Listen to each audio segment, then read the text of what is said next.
So we'll continue with chapter 28. So having discussed Jnana Yoga, so now we will discuss Astanga Yoga. In the 28th chapter, the meditation in the Astanga Yoga system is described in detail, by which the yogi attains liberation without effort. Having taught devotion to himself in chapter 25, and speaking about Sankhya mixed with Bhakti in chapter 26-27, the Lord now begins to speak about Astanga Yoga mixed with Bhakti in 28th. तो चालू किया तो बंद हो गया फिर बंद करके चालू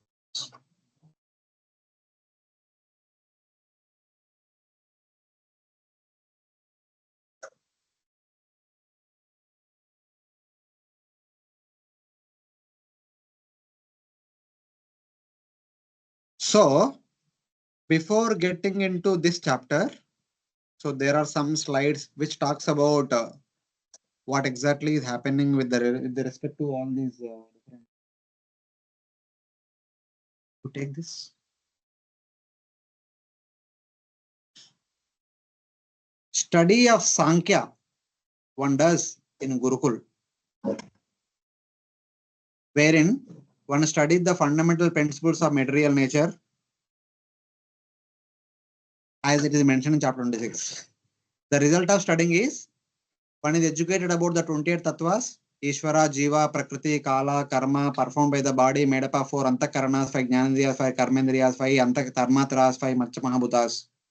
The result is one is also educated about the practice of Karma Yoga, Jnana Yoga, Astanga Yoga, and Bhakti Yoga in Gurukul. This is what supposed to happen in Gurukul. Then one comes home, gets married, and starts taking care of the family. So what happens there? One performs vikarma. Some of the people might perform sinful activities. After marriage, they might be attracted to sinful activities, especially those who are in the tamaguna. Such kind of people go to hell and takes birth in lower species and finally takes birth as a human being. Then what kind of life one leads in human species? Still, some of them still continue vikarma only. That is explained in chapter 31. The result is even they also go to hell and take birth in lower species and finally come to human being. By good fortune, they learn this is not correct and they come to mode of goodness. Then they start practicing sakama karma. That means they are morally and socially active. The result is generally they take birth in the aristocratic family. Sometimes by special practice, they go to Pitraloka or Sargaloka and come back. These morally, socially active people, those people who endeavor for welfare of others. So they are not so much, they are self-interested, but not so sinful. They are moral people. So there is a possibility that they have two options. One, they can go to Sargaloka and come back, or they can take birth in aristocratic family.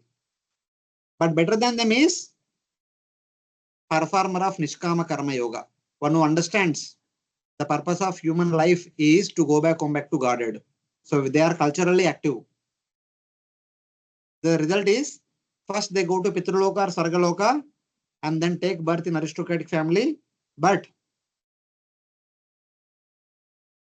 if they are only interested in Nishkama Karma Yoga, so they are promoted to heavenly planet, they have better standard of life, they come back. But some among them who understand the real purpose of Nishkama Karma Yoga, that is the attainment of moksha, then they take shelter of Vanaprastha or Sannyasa order. So they are the fourth state of people. The performer of Nishkama Karma Yoga, they are spiritually active. Rejecting heavenly enjoyment, focusing on attainment of liberation, takes to renounce order, that is Vanaprastha or Sannyasa, in order to practice Jnana Yoga or Astanga Yoga. Because Jnana Yoga and Astanga Yoga can only be practiced in Vanaprastha or Sannyasa order. They cannot be practiced in Brahmacharya or Grihastha order. So it is like that. And then one takes on to Vanaprastha or Sannyasa. What kind of life they lead? They lead there. So some people practice Sakama Jnana. They are culturally active. That is explained in 26-27. What do you mean by Sakama Jnana? They becomes great scholars, gets Pujala Pratishtha, goes to Swarga and gets aristocratic birth. Because they want to be glorified in the society as greatly renounced, greatly knowledgeable. Even though the original intention was to get moksha, but they are diverted to name, fame, etc. But some people who practice Nishkama Jnana Yoga, that means they don't have material ambitions. They don't have any material desires. They are spiritually active. Such people, by leading a life of austerities and cultivating jnana, which one had studied in Gurukula, with secondary bhakti, one attains finally Sahajya Mukti, the impersonal liberation. Because that is what they want to get, that they will get it.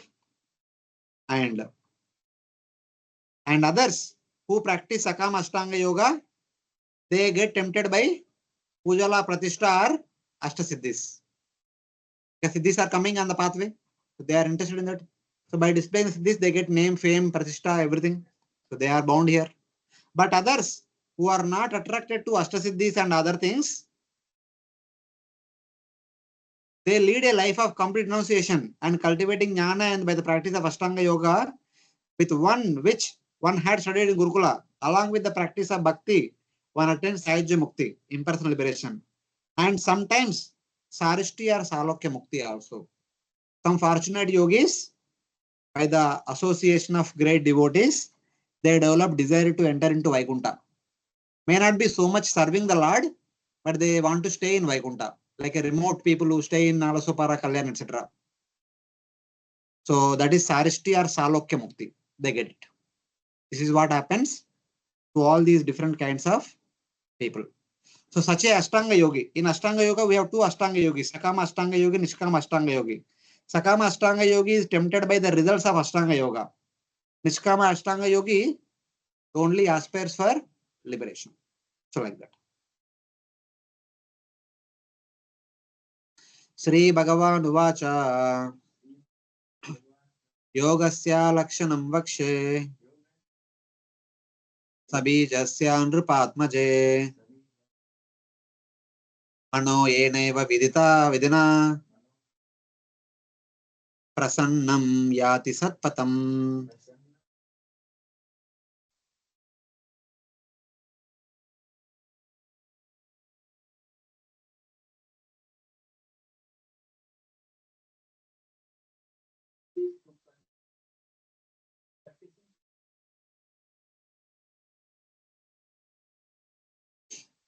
So here, Lord Kapila is telling that now I will speak about Astanga Yoga.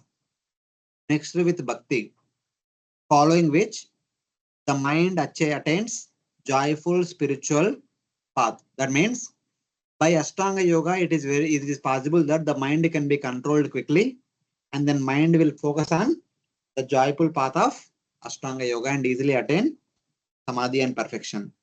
Now let me describe to you the Bhakti Mishra Yoga, following which the mind attains the joyful spiritual path. So now Astanga Yoga will be described in this chapter, which Lord Krishna describes in chapter 6 of Bhagavad Gita. Swadharmacharanam saktya vidharmascha nivartanam daivallabena santosha atmaved charanarchanam. Yeah, any devotee online? One should execute his prescribed duties to the best of his ability and avoid performing duties not allotted to him. One should be satisfied with as much gain as he achieves by the grace of the Lord, and one should worship the lotus feet of a spiritual master. So verse number 2 to verse number 5, there is a discussion about Yama and Niyama. The Astanga Yoga contains 8 steps: Yama, Niyama, Asana, Pranayama, Pratyahara, Dharana, Dhyana, Samadhi. So first all these steps, 8 steps were defined, briefly described, and then Kapila Deva focuses mostly on Dharana and Dhyana. They are the two important sections in this chapter that will come little later. So first, Yama and Niyama. One must follow one's duties of Varnashrama to the best of one's ability. So one should perform one's Varnashrama duties to the best of one's ability and avoid sin. Follow Swadharma and don't follow Adharma, Vidharma. One should be satisfied with what comes of its own accord. Same principle. In the Jnana also same thing was there. Even here also same thing is there. And even Bhakti also same thing will be there. In Bhakti also we should be satisfied whatever we get by destiny. We are only aspiring for more and more material things. We will not have no time for baptism Bhakti. So in that way. And worship the lotus feet of those who know the Lord. Worship the sadhu and gurus. So by serving them, we will get benefit. 3 verses 2 to 4 and 2 syllables in verse 5. Now explain the rules for controlling the mind, Yama and Niyama. Niyama is explained in items in verses 2, 3 and 4 are part of Niyama. Swadharma acharanam, saktya, vidharmascha nivartanam, daiva labade santosha, atmavit charanarchanam. All these items are part of Niyama. Niyama means the rules supposed to be followed. So the entire text 2 talks about Niyama. And Yama will be explained in verse number 4 and 5. So what are the Yama? Yama means regulations. What we are supposed to abstain. Violence we are supposed to abstain. That meat eating and all comes in the non-violence. So non-violence, truthfulness, gambling, no gambling, not stealing, not accepting more than necessary, atyahara, celibacy, brahmacharya, no illicit sex, silence, maunam. These are the Yama, the first stage of Astanga-yoga.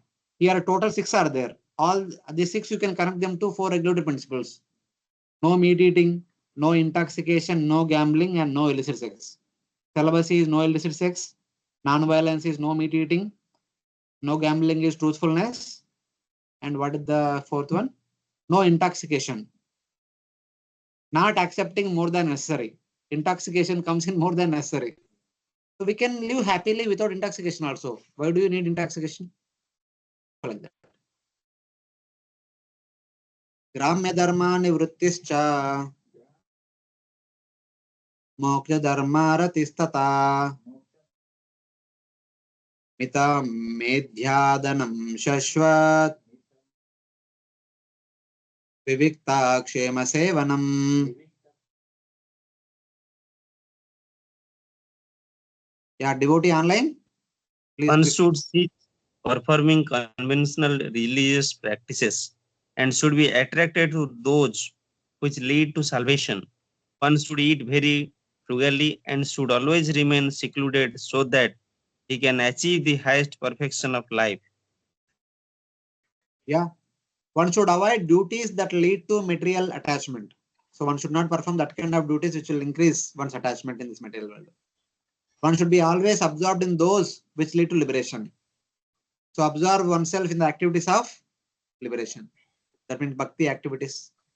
One should eat pure food, not the contaminated food, not the spoiled food. One should eat pure food. That means prasadam. And that too in moderate quantities. So later on one verse comes. What do you mean by moderate quantity? Moderate quantity means one should fill half the stomach with food, 1/4 with water, 1/4 with air. That too prasad. Just because, okay, prasadam is there, let me eat till the neck. That is not the correct one. If at all one want to practice yoga, this kind of eating should be followed. As Lord Krishna says in Bhagavad Gita, Yuktahara viharasya yukta chesashu karmashu. So like that. And always live in a secluded, peaceful place. Secluded, peaceful place means a place where like-minded people are there. A place where one does not become agitated unnecessarily. Such kind of places. So like that. One should select, okay, that is same thing. Ahimsa satyam asteyam yavadartha parigraha brahmacharyam tapassaucham swadhyaya purusharchanam. Yeah, devotees online. One should Translation. practice non-violence and truthfulness, should avoid giving and be satisfied with possessing as much as he needs for his maintenance. He should abstain from sex life, perform austerity, be clean, study the Vedas, and worship the supreme form of the supreme person of God. Yeah. One should practice non-violence, truthfulness, and avoid theft. One should accept only what is necessary. And this is Ishavasya principle.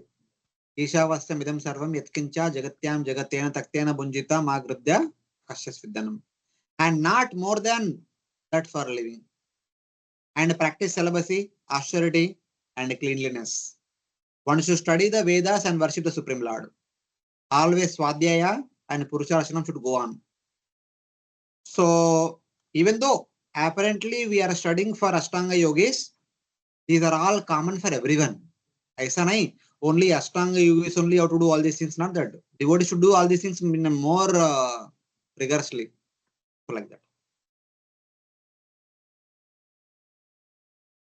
Maunam sadasanajjaya स्थैर्यं प्राणाजयाशनै प्रत्याहारश्चेन्द्रियाणां विषयान् मनसा हृदि. Yeah, someone read online.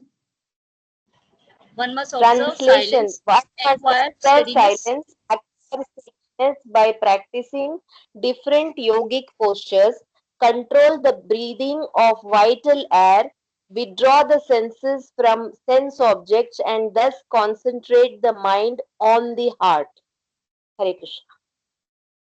So till now, all the way up to Maunam, one should observe silence. The Yama Niyama are explained.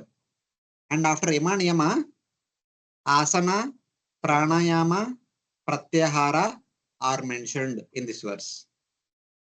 One should attain steadiness by mastering the correct asanas. Shad Asana Jaya. Sad Asana Jaya. That means one should go to forest, find a clean place, neat elevated place, and start sitting in one particular asana, maybe Padmasana, etc. So one should be able to sit in that asana for long hours. That is called mastering the correct asana. And then one should practice pranayama. One should control the breath to practice pranayama. Gradually, one should withdraw the senses from the material objects to the heart using the mind. That is called a pratyahara. Normally in this world, we always want things from outside world. That is called ahara. The senses always need something from outside. Now it will be time for prasadam. So tongue wants something from outside. We look at people or objects in front of us. That is from outside we are getting. We smell, we taste, we hear. All these things, our five jnanendriyas are always getting something from outside. That is called ahara. Feeding them from outside. Pratyahara means feeding them from inside. The senses do not take anything from outside world. Instead, they get fulfillment of their requirements from inside the heart only. That means such a yogi should not feed anything to the senses. No sounds, no fragrance, no sight, no taste, and no touch. That is called pratyahara. So asana, pranayama, pratyahara are mentioned here. So pratyahara means withdraw the senses from the material objects and turn them toward the heart using the mind. That means the senses get their fulfillment within the heart only. They don't need anything from outside world. Swadhishnyanam ekadeshe manasa pranadaranam vaikuntalila vidhyanam samadhanam tatatmana. Yeah. Read the translation, Prabhu. Fixing the vital air and the mind in one of the six circles of vital air circulation within the body. Thus, concentrating one's mind on the transcendent past tense of Supreme Person of Godhead is called samadhi or samadhana of the mind. Here it is called pranadharanam. Pranadharana means controlling the 10 pranas within the body, especially the 6th chakra yoga. So one should fix the prana at one spot among the various chakras by the mind. So raise the prana from Muladhara chakra to Agnya chakra. That is part of dharana. This is called prana dharanam. Then one should meditate on the pastimes in the spiritual world. Vaikunta Leela Abhidhyanam. This is the stage of dhyana. Yama, Niyama, Asana, Pranayama, Pratyahara, Dharana, and Dhyana. Then one should attain Samadhi of the mind.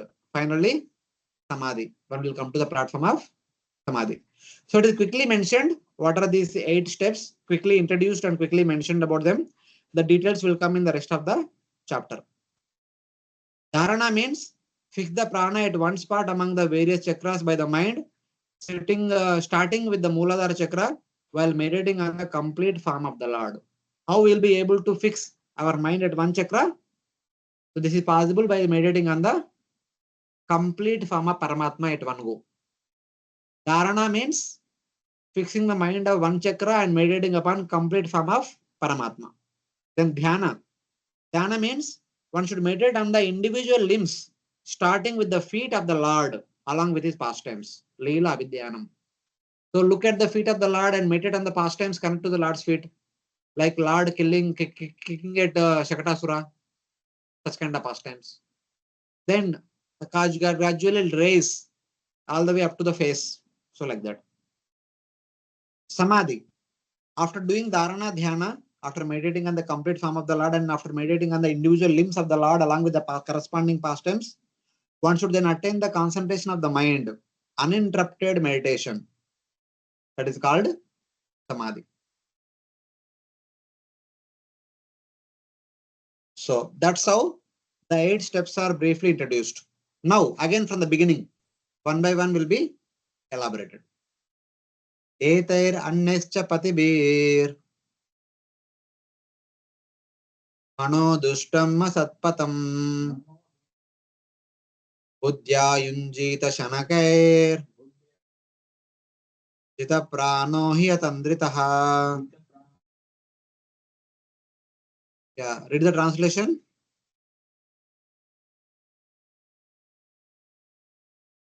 By these processes or any other true process, one must control the contaminated, unbridled mind, which is always attracted by material enjoyment, and thus fix himself in thought of the Supreme Person departed. Also engaging in other methods such as charity and vows with intelligence, having controlled the pranas with attention. See, giving charity and following the vows are part of yama and niyama. And controlling the pranas is part of pranayama. With attention, one gradually engages the wicked mind which leads one to material life in meditation. So this point is dharana, dhyana, samadhi. So additional points which are missed are mentioned here. If the mind is contaminated, one should try to control it by doing acts of charity and vows with intelligence and by controlling prana. So how to bring the contaminated mind into control? Mind becomes contaminated because one want to enjoy, one want to earn more and more. The antidote for is start giving charity and start practicing austerity. Austerity will curtail enjoyment propensity. Charity will curtail accumulating propensity. So like that.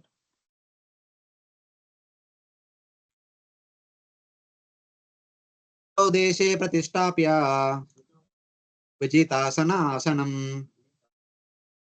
तस्मिन् स्वस्ति समासीना ऋजुकाया समभ्यसेत्.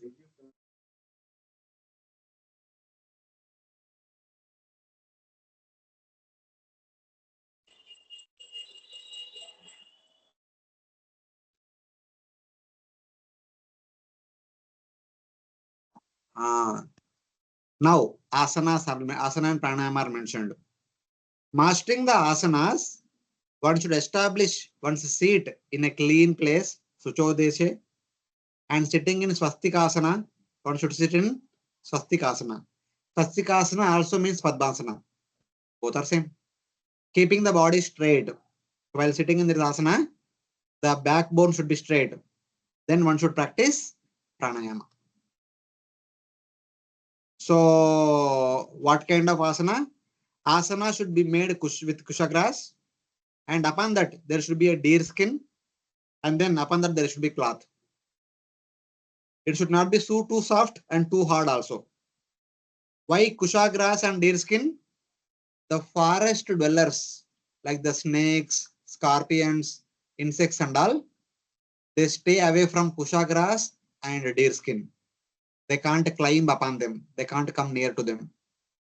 That's why one need to use them. And cloth is for some cushion.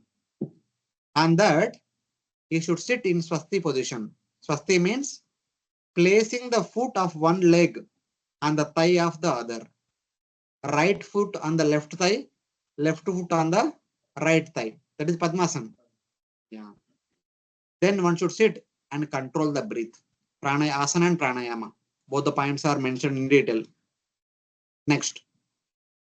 Pranasya sodyen margam. Pranasya shodhayen margam. Pura kumbhakare chakai. Pura kumbhakare chakai. Pratikulena vachittam. Yata stiram achanchalam. Stiram achanchalam. The yogi should clear the passage of vital air by breathing in the following manner. First, he should inhale very deeply, then hold the breath in, and finally exhale, or reversing the process. The yogi can first exhale, then hold the breath outside, and finally inhale. This is done so that the mind may become steady and free from external disturbances. Now he is talking about how to do pranayama. This is called anuloma viloma. So one should purify the passage of prana by inhaling, holding, exhaling the breath, or reversing the process so that the unsteady mind becomes steady. So what is this? One should purify the passage of prana by practice of puraka, kumbhaka, rechaka. Puraka means inhaling through the left nostril. First, close the right nostril and inhale and hold it for some time. Then close the left nostril, open the right nostril and exhale. Inhaling with one nostril is called puraka, holding is called kumbhaka, and exhaling is called rechaka. And this is anuloma. And viloma is inhale through right nostril, that is puraka. Wait for some time, rechaka. Exhale through left nostril, that is rechaka. Puraka, kumbhaka, rechaka. So this is called anuloma viloma. If we focus on anuloma viloma, the mind does not go here and there. This is as simple as that.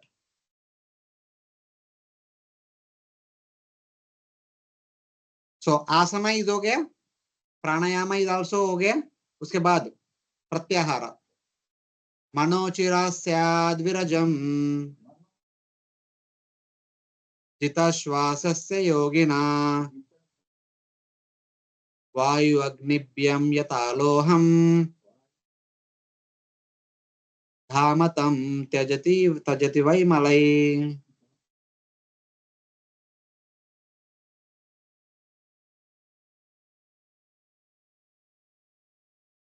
Yeah, someone read the translation. The yogis who practice such breathing exercises are very soon freed from all mental disturbances, just as gold when put into fire and fanned with air becomes free from all impurities. Very soon the mind of the yogi who controls his breath will become pure, just as heated gold gives up impurities by air and fire. When you heat the gold, the impurities will go away. Similarly, when one practices pranayama continuously for a long time, the impurities of the mind will also go away. So like that. Pranayamer the heddoshan dharana bischa kilbishan pratyaharena samagran. Sorry. Dhyane nanishwaram gunam Yeah, read the translation. By By practicing practicing the process of pranayam, one can eradicate the contamination of his physiological condition, and by concentrating the mind, one can become free from all sinful activities. By restraining the senses, one can free himself from material association, and by meditating on the Supreme Personality of Godhead, one can become free from the three modes of material attachment. Hmm. So 4 processes have 4 immediate benefits. Even if not for liberation, if you do these 4 things, the 4 corresponding benefits you can get even now also. By controlling the breath, that means by doing pranayama, one burns up the faults of the 3 doshas of the body. Kapha, Vata, Pitta becomes balanced by doing pranayama. Even all of us also should do some pranayama to keep our health good. But we don't do. We think that we are devotees. We don't need all these things. These are all Yeho Baya, Age Kaho Yar. So like that, we keep them aside. Actually, they are required. In order to keep our body healthy, we need to practice pranayama. Very much required. By dharana, one destroys sin. By meditating on Paramatma, one's tendency to perform sinful activities will go away. By pratyahara, one destroys association with sense objects. Pratyahara means stopping the senses interacting with external world. Obviously, we stop. In one sense, we are doing pratyahara by only accepting prasada. By accepting prasada, we are not eating many things outside. But even in prasadam also, we should have some kind of control. Not too much indulging in feasts, so many feasts, so that we have proper control of diet. So like that. By meditation, that means dhyana, one destroys the uncontrollable qualities such as attraction and repulsion. So, yayato visham pumsha. By contemplating upon material objects, we become attached to them. But if we contemplate on the various bodily limbs of the Supreme Lord and the pastimes connected to those bodily limbs, our material contemplation will stop. So like that. That is the understanding.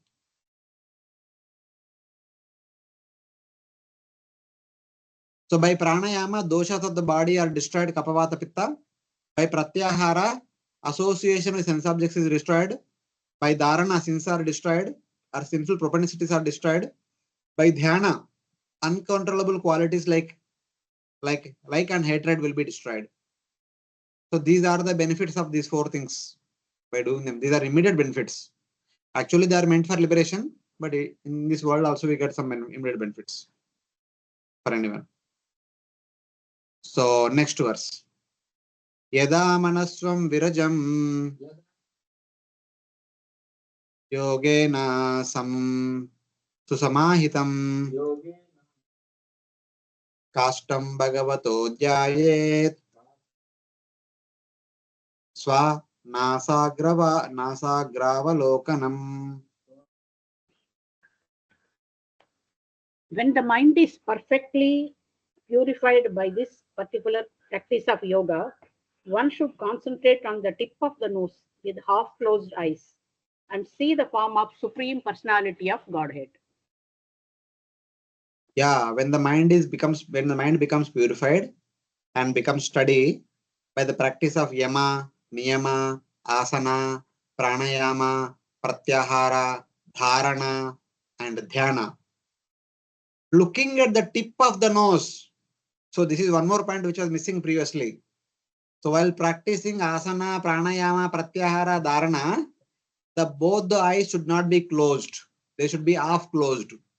And both the eyes should be looking at the tip of the nose. That is very difficult. One should then meditate on the complete form of the Lord. That is dharana.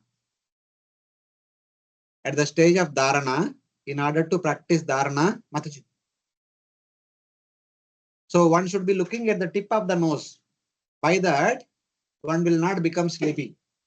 Even while chanting also in the morning hours, we fall asleep. There are 2 reasons for falling asleep. One is because we did not have proper sleep in the previous night. Second is we are not attentive. If we are not attentive, we fall asleep. So like that. When the mind becomes steady by the practice of yama, niyama and other angas, then one should meditate on the Supreme Lord by looking at the tip of the nose to avoid the sleep and wandering of the mind. So we can also make an endeavor while chanting, try to look at the tip of the nose. See how it will. Of course, the best thing is to look at the form of the Lord. But in order to come to that point, when we are not able to look at the form of the Lord, we can try to look at the tip of the nostril and try to control the mind wandering, and then we can look at the form of the Supreme Lord. So, in that way. So now from 13 to 18, there is a discussion about dharana. So how to practice dharana. Dharana means meditating on the Supreme Lord. So that Supreme Lord's complete form will be described. The meditation will be described. So what kind of form of Paramatma we should be meditating upon? That form is described now. Prasannavadanambojam Padmagarbarunekshanam Neelotpaladalashямam Shankachakragadaadaram. The Supreme Personality of Godhead has a cheerful lotus-like countenance with ruddy face like the interior of a lotus, and a swarthy body like the petals of a blue lotus. He bears a conch, discus, and mace in 3 of his hands. See the form of the Paramatma here. This is the form of Paramatma. This form should be meditated upon. The complete form should be meditated at the stage of dharana. Shanka Chakra Gadadaram. Shanka Chakra Gadadaram. Neelotpala Dalashamam. Neelotpala is there, Dalashamam. His entire body is Shama Varna. So like that. Prasanna Vadanambojam. One should meditate upon that form with joyful lotus face. Prasanna means joyful. Vadana means face. Ambojam, lotus-like face. Red lotus eyes. That face has Padmagarma Aruna Ikshanam. There are two eyes which are like the lotus petals. And a complexion like a blue lotus. Neela Utpala Dalashyamam. Holding conch, chakra and club. Shanka Chakra Gadadaram. Meditation on the Lord, the third anga of the 9-limbed bhakti process, that is Smaranam, become the 6th dharana and the 7th dhyana process of in Astanga-yoga. Whatever we call Smaranam, that becomes dharana and dhyana for the Astanga-yogis. Both. In dharana state, they will meditate upon the complete form of the Lord at one go. In dhyana state, meditation is from lotus feet to lotus face, one limb after the other limb. Like that. Bhagavatam is also compared with the different body limbs of Supreme Lord. First 2 cantos are like the 2 legs. Third canto is like shanks. 4th and 5th cantos are like the thighs. 6th and 7th canto like the abdomen. 8th and 9th canto are like chest. 10th canto is like the face, lotus face. 11th canto is like the forehead. 12th canto is like the top of the head, hair portion. So like that. So gradually we have to study from first canto to 10th canto. Same way, gradually we have to look at the feet first and gradually raise our vision and come to the lotus face. So when you enter into the temple hall, at the main door, you see the complete form of the Lord. And when you stand next to the fountain, you should see first lotus feet, then धीरे धीरे ऊपर चढ़ता चढ़ता face तक आना चाहिए. Having darshan at the fountain is dhyana. Having darshan at the entrance of the temple hall is dharana. So like that.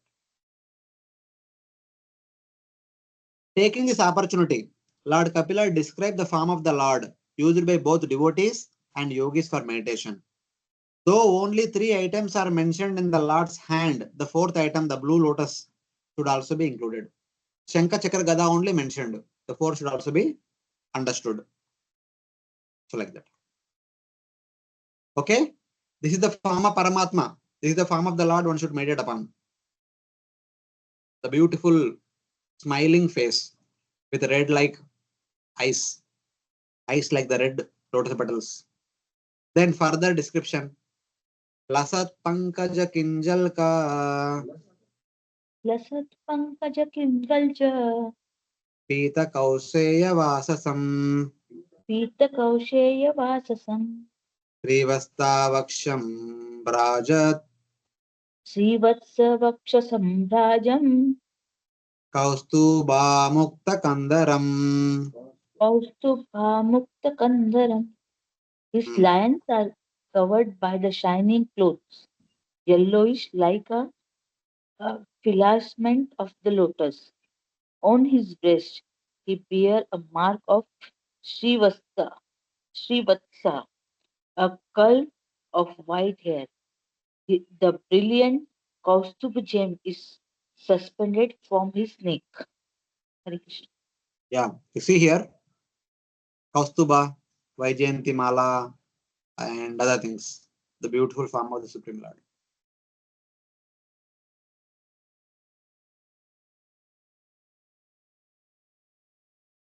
This is Kaustuba. Srivasa will be underneath the garland on the chest. White hair, black hair, chodo. There is Srivasta. Bas. They are details. It is the indication of Mother Lakshmi being there. Whatever hair, that hair should be the same color as that of Lakshmi. Whatever should be the color of the Lakshmi, that should be the color of the hair. So they are neither white nor black. Mother Lakshmi's color. Mother Lakshmi is not black color. Mother Lakshmi is golden color. So there should be golden hair. He wears silk cloth, the color of glowing lotus pollen, as Srivasta on his chest, and the brilliant Kaustuba on his neck, tied by a golden thread. The Kaustuba tied around his neck by a golden thread. So this is Kaustuba, is a golden necklace, golden ornament. So like that. That's how it is. It is going into details, minute details. No confusion. Tomorrow when Paramatma comes in front of you. So like that. Next. Matta Dvirepa Kalaya Paritam Kalaya.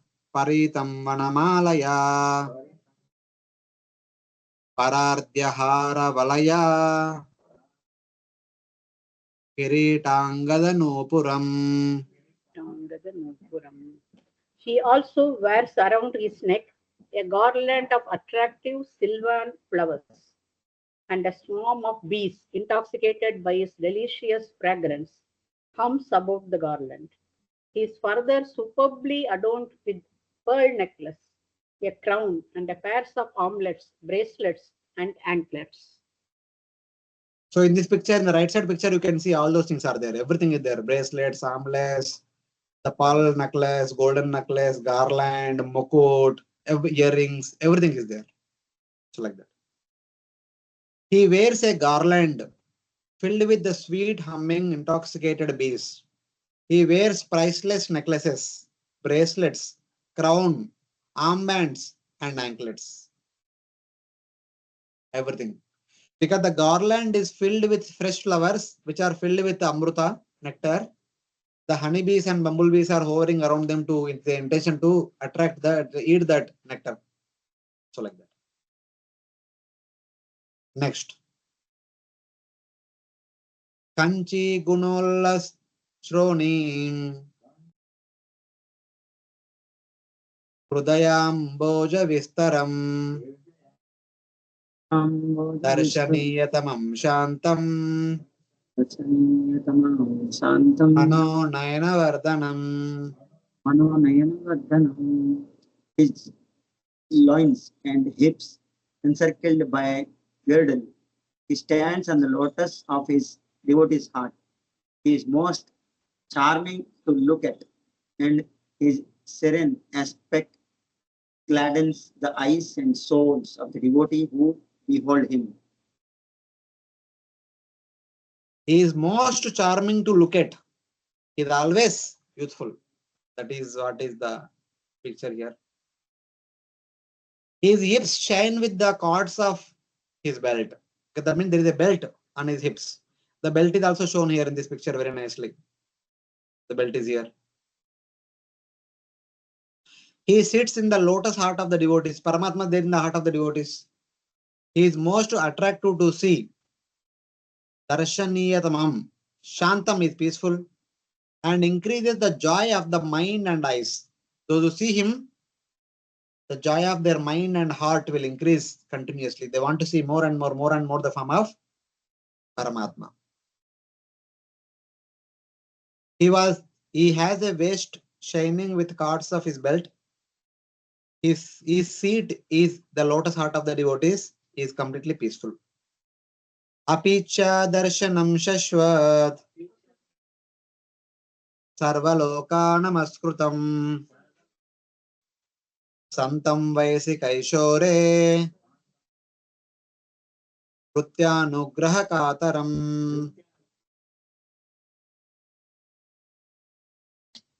The Lord is eternally very beautiful, and he is worshipable by all the inhabitants of every planet. He is ever youthful and always eager to bestow his blessing upon his devotees.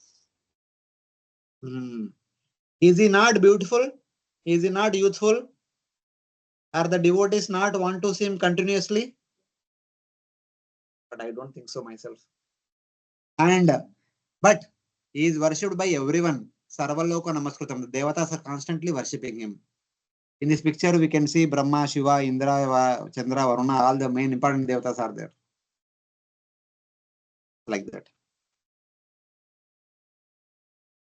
He is beautiful and worshipped by all people. He is eternally situated at 15 years old. Shastvat Kaishora Vayasi. His appearance will not grow beyond that. He always looks like a 15-year-old teenager boy and eager to bless his servants. Brutya Anugraha Kataram is always eager to bless his devotees. So Santam Vayasi Kaishora, he always remains as 15 years old boy. Even when Kurukshetra battle was going on, Lord Krishna's age was 90 years. But he was looking like a 15-year-old boy. That was his appearance. That's why in any of the pictures of Lord Krishna, any dramas, any movies and all, we don't see Krishna with beard and mustache. They are not even grown. So like that, he will be there. That way.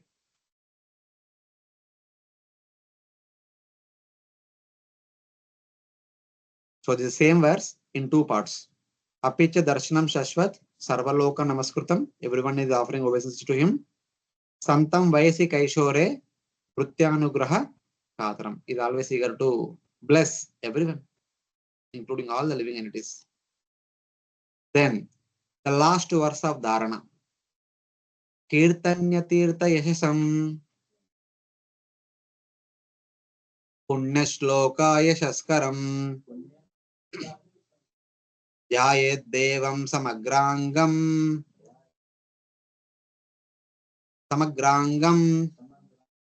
yavanna chavate manaha.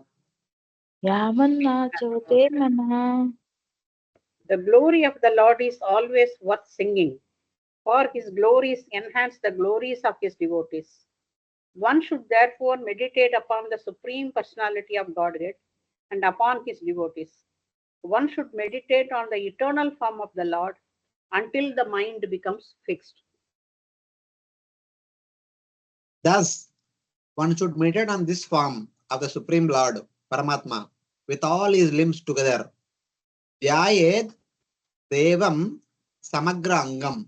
That means dharana means meditating on the complete form of the Lord together. Who is worthy of glorification? Kirtanya Teta Yashasam. Who increases the fame of his devotees? Punya Shloka Yashaskaram. Whoever becomes a devotee will be glorified by entire universe when one becomes a great devotee. Until the mind does not deviate. That meditation should continue till the time mind does not go here and there. One should meditate on this form until the mind does not deviate from him, from the Lord, with the worthy of glorification. So dharana means meditation on the complete form of the Lord with all his limbs together. This is all about dharana. So on what kind of form should be meditated upon? the description of the Paramatma form is mentioned in these verses. Now, dhyana. Dhyana will be discussed from text number 19 to 33. So, Krishna willing, today we will discuss all the way up to text number 33. So, let's see. Because today is Ekadashi. So, we should, it is said that Ekadashi, we have to do Upavas. Upavas means not abstaining from eating. Upavas means, no, not like that. Upavas means sitting next to Krishna Yes. or sitting next to hearing about Krishna. Yes. Upavash. So we should hear more and more on the Ekadashi day. Or we should chant. Chant also means hearing, na? So either we should chant or hear more and more on the day of Ekadashi. So let us do now. It will be the whole day. It is somehow good, na? They are coming to temples on special days. It's good. Something is happening. We were discussing this point. Even yesterday also we were having congregation program in Chembur. We were discussing. The leader plays an important role. The leader plays an important role because followers follow the leader. It is there. If not immediately, but slowly, they follow the leader. So if the leader is spiritual, the entire country will become spiritual. Obviously. That is what to speak of all those country and all, but temple also. Because there is a leader, proper devotee leader. That's why there is thriving congregation. Otherwise, why would the congregation will be there? Whether it may be a small congregation program, whether it may be a temple program, whether it may be the entire institution, it will thrive if the leader is a genuine bona fide devotee. So then everything will happen automatically. That's all. Yata Raja Tata Praja. So same way. So good. Things are positive and they are going in a direction. Slowly they'll come. Stitam Vrajantam Shayanam Va Guhashayam Prekshaniye Hitam Dhyayet Shuddha Bhavena Chetasa. Bhavena Chetasa. Thus, always merged in devotional service, the yogi visualizes the Lord standing, moving, lying down, or sitting within him. For the pastimes of the Supreme Lord are always beautiful and attractive. So, in the dharana state, one should meditate on the complete form of the Lord. But in the dhyana state, while meditating on the individual limbs of the Lord, one should also contemplate upon the pastimes corresponding to those limbs. In addition to that, the different postures of the Lord also should be meditated upon.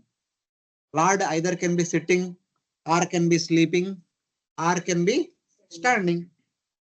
So, in all these different conditions, so one should meditate upon the Lord with one's heart filled with pure emotion. One should meditate on the Lord lying in the spiritual world as he stands, walking, sits, or sleeps. 4 are there: standing, walking, sitting, and sleeping, and performing various pastimes. Not only walking, performing various pastimes also. So all these things should be meditated upon. Heart filled with pure emotions. One should meditate on the pastimes of the Lord in the spiritual world. That is called dhyana. Meditation on the individual limbs of the Supreme Lord. Incidentally, this verse can be interpreted as a description of the pastimes for the meditation of Raganuga Bhaktas. Normal dhyana in relation to Vaikuntha. But for Gaudiya Vaishnavas, Raganuga Bhakti. So how? One should meditate on Lord Krishna sitting in his jewel throne on the peak of Govardhan. Divya Vrundaranya Kalpa Drumadao. So like that. One should meditate on the Lord situated in Vaikunta or situated at the base of a desert tree in Vrindavan, or as he goes out of Vaikunta or goes out for cow pens for the forest. Every day morning cows will be taken by Krishna and Krishna goes to forest. Is going out, that also. One should meditate on the Lord sleeping on Shesha or in a cave on Govardhan. His pastimes are worthy being seen by gazing outside at the Lord farm, the lattice windows with hearts of pure love. That means when the heart is pure, we'll be able to see the pastimes of the Lord within the core of our heart. With a pure heart, we can see the pastimes of the Supreme Lord. The pure heart acts like the window into spiritual world. So like that.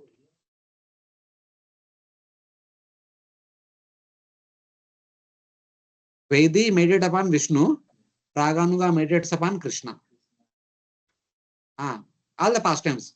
Pastimes in relation to sleeping, sitting, walking, and performing pastimes. Vaidi Bhakti in relation to Vishnu. In Vaikunta. Tasmillabdapadam chittam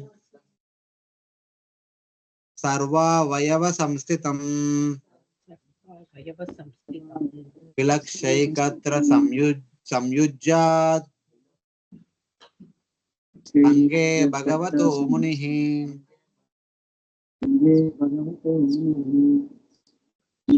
In fixed his mind on the eternal form of the Lord, the yogi should not take a collective view of all his limbs, but should fix the mind on each individual limb of the Lord.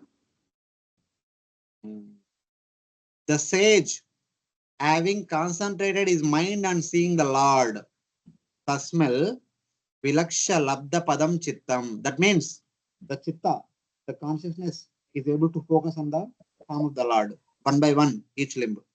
With all his limbs, should concentrate on one limb of the Lord at a time. So able to meditate on each limb, one after the other, with focus, not superficially, with complete attention.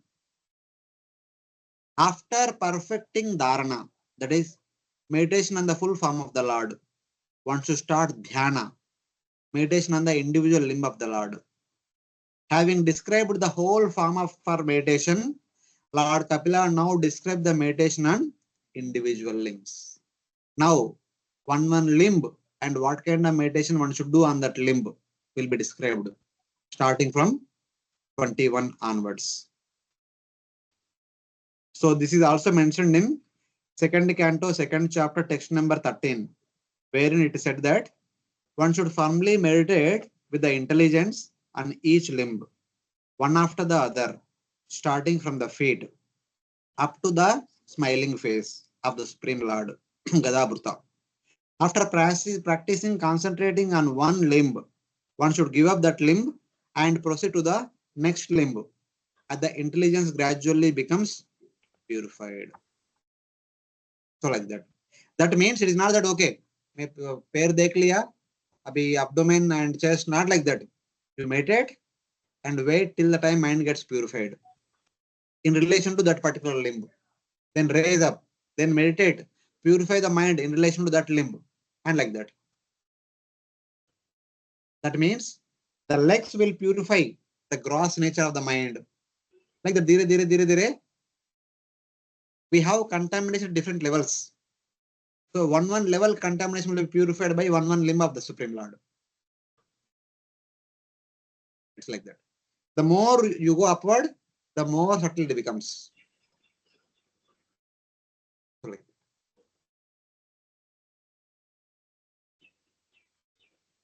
meditation on the limbs beginning from the lotus feet is now described. Smarana, that is called dhyana. So these verses, instead of seeing them as a meditation of Astanga yogi, we should see them as smarana, for a devotee. In that way, we completely get benefited. There are some devotees who actually really observe when they are into absorption. They gradually see from the lotus feet to lotus face, and they also understand how Lord's beauty is revealing them. They explain, today Lord is so beautifully looking. They say, but we don't understand. We go and offer flowers at the ritual and come back. So, that means they have that purity of the heart. That's why they're able to stand. Purity is there, we can stand more. If purity is not there, we can't stand. Long time. Huh? Yeah, there are devotees like that.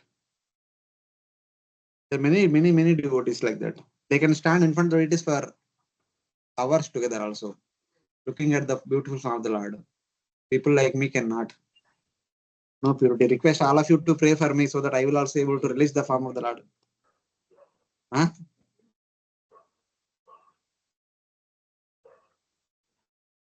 So, what is the use of understanding if you don't apply it?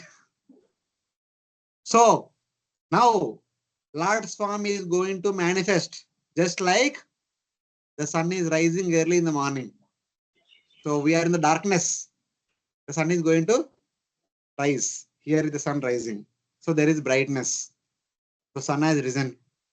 So, now let us release the morning sun. So, different photos of Radha Gopinath on different occasions when they have done nice dressing of the Lord. Now, starting from the lotus feet of Radha Gopinath. And by the way, according to date, today is the installation date of Radha Gopinath. Many years back. July 17, 1988 was the day on which deities were installed. Tithi wise, it was last Wednesday. Last Wednesday, according to Tithi, it was the installation Tithi. Date wise today, July 17. So that means last Wednesday only we should have had this class. So no problem. So these verses are there for your exam also. In exam paper, I think there are any 4 verses you have to write.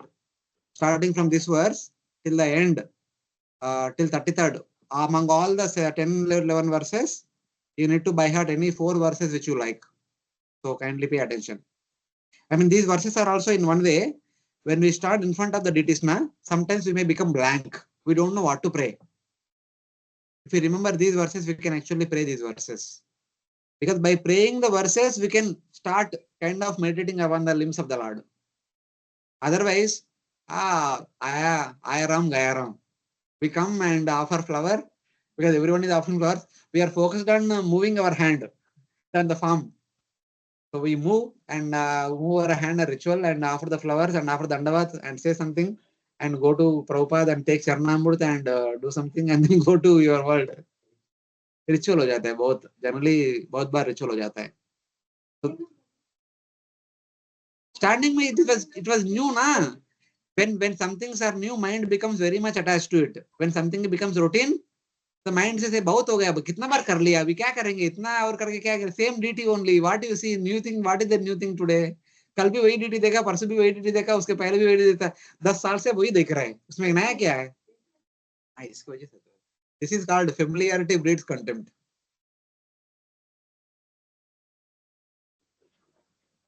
It's not only for darshan, it happens for Bhagavatam class also. Bhagavatam class. अभी क्या सुनेंगे अभी कितना बार सुन लिया अभी बहुत हो गया है. Same topic only. Today who is the speaker? I will tell these points only. उनको वही repeat करते हैं और कुछ नया नहीं होता है. It's like that. It happens like that. As we grow, मतलब grow in the sense as we continue to stay in the bhakti movement, because we have to repeat the same things. There's nothing new. We can't have anything new. So mind says, अभी हो गया बहुत कर लिया अभी क्या? That's why chanting also becomes inattentive. अभी यार routine हो गया ना अभी यार no problem. Yesterday you completed in 1 hour 45 minutes. Today you can complete 1 hour 40 minutes. अभी देखो कैसे चलाएंगे. मन भगा देते. Says हाँ अभी हो गया अभी क्या है कितना बिल्कुल जल्दी जल्दी खत्म हो गया. So like that. This is the problem with our mind. If we don't have proper taste, The mind makes it routine. There should be taste. And that taste should be changing every day. For prasadam, we say, kal bhi wahi tha, aaj bhi wahi hai. There we want something new. That is the problem with mind. Mind does not accept same things again and again. That's the biggest battle we have to do. Our sadhana is same every day. So we need to fight with the mind and continue to do the same thing again and again.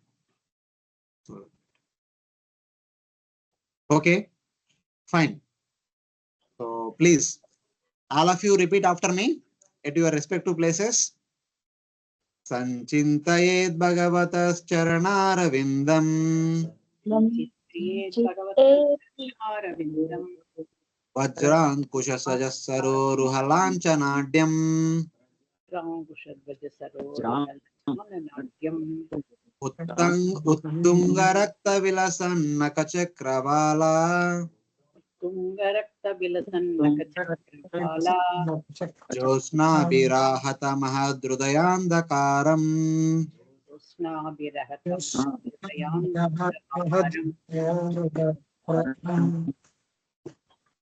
The devotee should first concentrate his mind on the Lord's lotus feet, which are adorned with the marks of a thunderbolt, a gourd, a banner, and a lotus. The splendor of their beautiful ruby nails resembles the orbit of the moon and dispels the thick bloom of one's heart.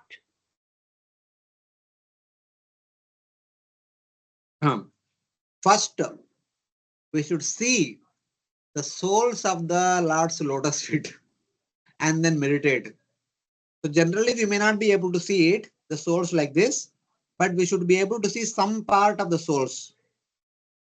Especially in our temple, the Matajis, when they go to the extreme right side, they get to see some portion of the inside soles of the Lord's feet. But Prabhujis can't see. Prabhujis will be this side. They can only see this part of the feet. So when we see this part of the feet, we should meditate upon these symbols. We may see the symbols or not, but we should imagine those symbols and meditate upon the symbols. Because every symbol has a particular role to play, which will come in the next verse. Each symbol will do something very unique and very important for us. And thinking about them, meditating upon them, meditate upon those symbols. This picture should be within our mind.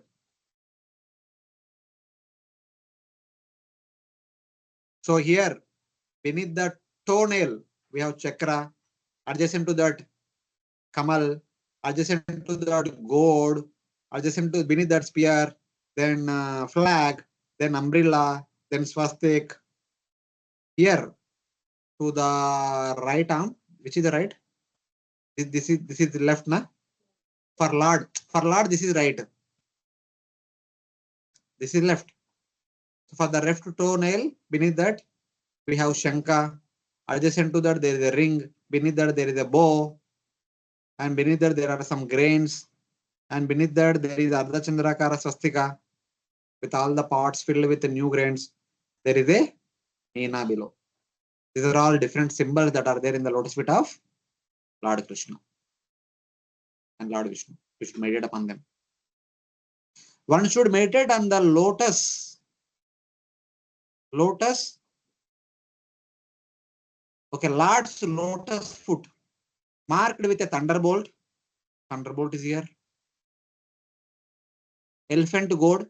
Okay, I think this is thunderbolt. Vajra is thunderbolt is here. Elephant gourd, flag, lotus, which destroyed the great darkness of the heart with the brilliance of the array of his gleaming raised red toenails. In the previous picture, these are the red toenails. Though these are red toenails, they will produce light like that of the early morning sun. Early morning sun is crimson color sun. Early morning sun, when it comes, the entire darkness will be destroyed. There will be light of knowledge. So like that. So one should see the sole of the feet and also see the toenails. So everything has its own contribution. So it says that one should meditate on the elephant gourd. below the little toe of the right foot. Little toe of the right foot, elephant gourd. Below the elephant gourd is the thunderbolt. Here is the thunderbolt. Below the next toe is the lotus. The next toe. Below this is lotus. And below the lotus is a flag. Below the big toe is a barley corn. Barley corn. Barley. A chakra and other items. So here chakra is there. In addition to chakra, there should be one barley corn here. Something is missing here. A barley corn, chakra, and umbrella and swastika. All these things are there. The foot is adorned with such symbols. Lakshita Lakshanam. So this description easy to remember, na? Just imagine the little toe.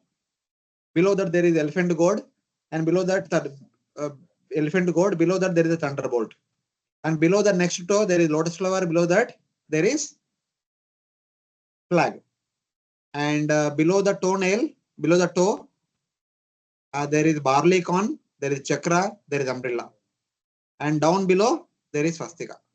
So this entire feat is remembered in one paragraph. So like that. There is a question about all these things also. And then, after describing the sweetness of the Lord's feet, Lord Kapila now describes the power of his feet. In the previous verse, there is sweetness. Look at the beautiful form of the Lord's lotus feet. Experience the sweetness. Now, try to understand and meditate upon the power of that lotus feet. Why we need to meditate upon the gourd? Why we need to meditate upon the chakra? Why we need to meditate about the spear? Why and dvaja? All these things. What they are going to do? The power will be mentioned in the next verse. Yachaushaniśruta sarit pravarodakena. Yachosani Sutacharitra Prasodakena. Tirthena murdni adikritena shiva shivo bhut. Tirthena Mritati Krutena Shiva Shivo Abhut. Tirthena murdni adikritena shiva shivo bhut. Tirthena Murjanti Krutena Shiva Shivo Abhut. Dhyaturmanashamala shaila nisrishta vajram. Dhyaturmana Shamala Shaila Nishrutra Vajram. Dhyaye chiram bhagavatas charanarvindam. Dhyaye Chiram Bhagavat Charanaravindam. The blessed Lord Shiva became all the more blessed by bearing on his head of the holy water of Gangas, which has its source in the water that washed the Lord's lotus feet. The Lord's feet act like a thunderbolt hurled to shatter the mountain of sin stored in the mind of the meditating devotee. One should therefore meditate on the lotus feet of the Lord for a long time. So the various powers of Lord's lotus feet are mentioned. The one among them which we all of us know is how Ganga appeared from the lotus feet of Lord Vamana, Lord Trivikrama. So here we have the lotus feet. From that Ganga is coming. Though while Ganga is coming, the most auspicious Lord Shiva, with the eagerness to become more and more auspicious, in order to keep Lord Charanamruta on his head, he accepts Ganga on his head. By accepting Ganga on his head, Lord Shiva became more auspicious. Like that. One should meditate continuously upon the Lord's lotus feet, the water washing which the Ganga flows and makes the auspicious Lord Shiva, who holds this Ganga on his head, more auspicious. What is the power of this lotus feet? From which the Ganga comes. So what? Even personality like Lord Shiva, who is always auspicious personified, Shiva means auspicious. With the eagerness to become more auspicious, keep the Ganga on his head. Understand then what is the power of lotus feet. If Ganga making auspicious Lord Shiva more auspicious, then what to speak of the lotus feet? That is the power of Lord's lotus feet. And then one example is given. What are the other powers? The lotus feet acts as thunderbolt. Of course, thunderbolt is other than the lotus feet. The thunderbolt and the lotus feet, how it acts? Which is released amongst mountains of sins in the meditator's mind. Our mind is filled with so many sinful desires. The sinful desires can be compared to mountains. Mountains can only be destroyed by Vajrayuda. So Vajrayuda symbol is there on the lotus feet of Supreme Lord. So when we meditate upon the Vajra symbol, we should pray to the Lord. My dear Lord, in my mind in my heart there is mountainous sinful desires. Please destroy them. Please make them into powder. That should be our meditation. While looking at the beautiful lotus souls of the Lord. Lord Shiva becomes additionally auspicious by placing the sacred waters of the Ganga, which is flowing as the wash water from the Lord's lotus feet on his head. Lord Shiva thinks, now I have become fortunate. Now I become completely pure, completely auspicious. Like that Lord Shiva says after keeping Ganga on his head. A devotee meditates on the foot marked with a thunderbolt being released upon a mountain of sins on the meditator. So we should meditate upon the thunderbolt, which will destroy the mountain amount of sins in our heart. The devotee then meditates as well on the elephant goad to lead the elephant of one's mind on the right path. Our mind is like the mad elephant, which goes here, here and there. The elephant is controlled by the goad. So we have to meditate on the goad on the feet of the Lord and ask the Lord, Lord, we goad आपका पैर में रखे क्या फायदा? Control my mind, which is like the mad elephant going here and there. That should be the prayer. He meditates on the lotus on the Lord's foot to ornament the lake of his mind. The lotus is very beautiful. Then one should pray that, my dear Lord, please make my heart as beautiful as this lotus. It is currently filled with Kama, Krodha, Lobha, Mada, Moha, Masara. Remove them and make it like a beautiful lotus. And then meditates on the flag to give highest kingdom to the mind. Who keeps the flag? India started keeping flag since the time of independence. The flag indicates independence. The flag indicates sovereignty over a particular territory. And devotee should pray that, my dear Lord, I don't want all these small flags. Please give me the flag of Vaikuntha. Make me the resident and the king of Vaikuntha. So like that. That should be the prayer. Then he meditates on the barley corn to give the highest fame. Barley corn is for the fame. Highest fame, one gets highest fame by becoming a great devotee.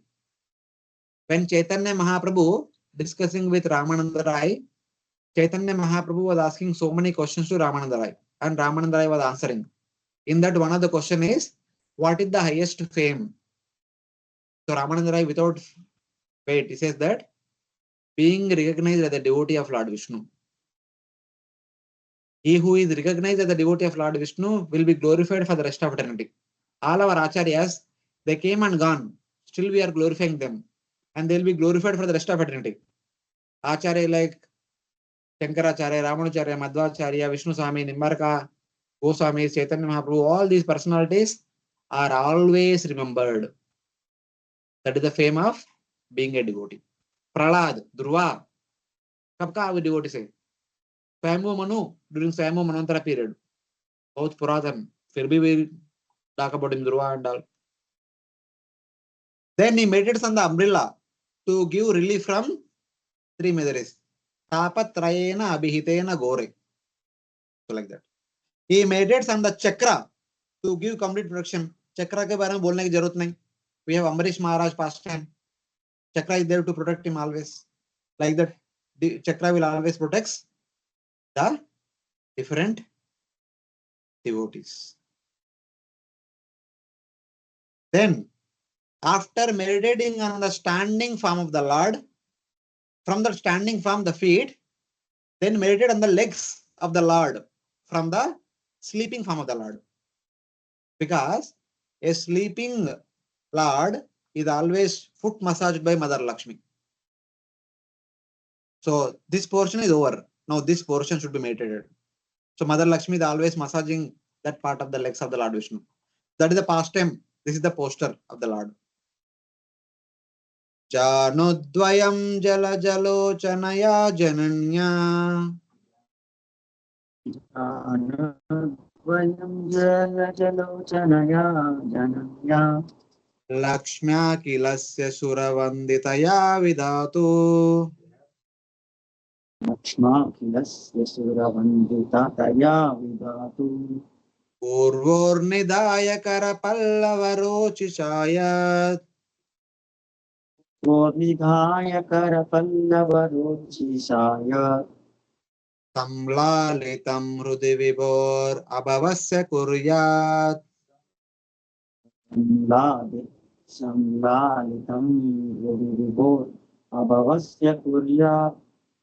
The Prabhuji, it yogi is poetry. should fix It is in not his heart prose. the activities of Okay. yogi should fix in his heart the activities of Lakshmi, the goddess of fortune, who is worshipped by all demigods and is the mother of Supreme Person. Brahma, she can always be found massaging the legs and thighs of Transcendental Lord very carefully, serving him in this way. Here, after sufficient amount of meditation on the lotus feet of the Lord, especially looking at the toenails and the different symbols that are there on the feet of the Lord, then one should meditate upon Janudvayam, the two legs of the Lord. Now, one should fix in the heart the two legs of the Lord who destroys material existence. What is the specialty of the legs of the Lord? They will destroy our material existence. The symbols are destroying different aspects of our life. The feet will destroy our material existence only completely. That is the specialty of the feet. From his foot to the knees, from here to the knees, massaged with the lustrous bud-like hands of lotus-eyed Lakshmi. Jalaja Lochanaya Lakshmya. Lakshmya is Lakshmi Devi, Lochana is eyes, Jalaja means that which is born from the water, Kamala. Kamala Lochaning, Mother Lakshmi. Who is worshipped by all devatas. All devatas are worshipping Mother Lakshmi. In the previous picture, I suppose, yeah. Devatas are all there. They are worshipping Mother Lakshmi so that they want to remain as devatas and victorious and are prosperous. They worship Lakshmi. Lakshmi means success. So like that. Who is worshipped by the devatas. But Mother Lakshmi want to worship Lord's lotus feet. And who is the mother of Brahma? Vidatu Jananya. She places those lotus feet upon her thighs and meditates on the Lord who is lying down. This is about the meditation on the Lord. So like this. So while meditating on the 2 feet of the Lord, one should meditate upon Mother Lakshmi's service for the Lord. And this meditation will destroy the material existence. Abhavasya. So Abhavasya will be destroyed. Bhava is material existence. Abhavasya means which will avoid destruction of the material existence. Like that. This is another verse from the first canto. First canto, 11th chapter, text number 37. In terms of when Lord Krishna comes to Dwaraka, all the queens, how they are reciprocating with Lord Krishna. Although the queen's beautiful smiles and furtive glances were all spotless and exciting and signified deep love, and although they could conquer Cupid himself by making him give up his bow in frustration, those who approached him with false smiles and glances could not agitate the senses of the Supreme Lord. That means basically, that means entire universe is worshipping for the glance of Mother Lakshmi. And Mother Lakshmi want to serve Lord Vishnu, who is not even looking at Mother Lakshmi. Everyone wants the glance of Mother Lakshmi, and Mother Lakshmi serving Lord Vishnu with the intention to get the glance of Lord Vishnu. And Lord Vishnu is not glancing at Mother Lakshmi. So in order to tell that this verse is there, this verse says that even though queens, by looking at in this world, everyone is affected by Cupid. But looking at the queens, the Cupid becomes not destroyed, the Cupid becomes actionless. He thinks that these ladies are so beautiful, I am not required. Just by looking at those ladies, anyone can be bewildered. But those ladies can't even move Lord Krishna. That means Lord Krishna is in that transcendental state. So like that. That is understanding. One should fix the mind on the Lord's feet, legs, from foot to knees, as he lies on the bed of Ananta. His leg is made beautiful by the yellow and pink color of the lotus hands, skillful at massage. O lotus-eyed Lakshmi, of lotus-eyed Lakshmi, who is the mother of Lord Brahma, and who is the mother of every living entity, and who is worshipped by the Devatas. Her eyes are mentioned because without disturbance she can relish the beauty of the Lord. So eyes are mentioned specifically because she was looking at the Lord and massaging continuously, hoping that Lord may look at me. Otherwise, in this material world, our eyes are looking here, there, everywhere. They can't look at one thing constantly. That is our situation. And Mother Lakshi's one more name is Chanchala. She cannot stay at one place. She always moving from here and there. So from that point of view, even though by her very nature she is Chanchala, but now she becomes Thira, with an intention to get the attraction of Lord Vishnu. But Lord Vishnu is not looking at her only. So like that.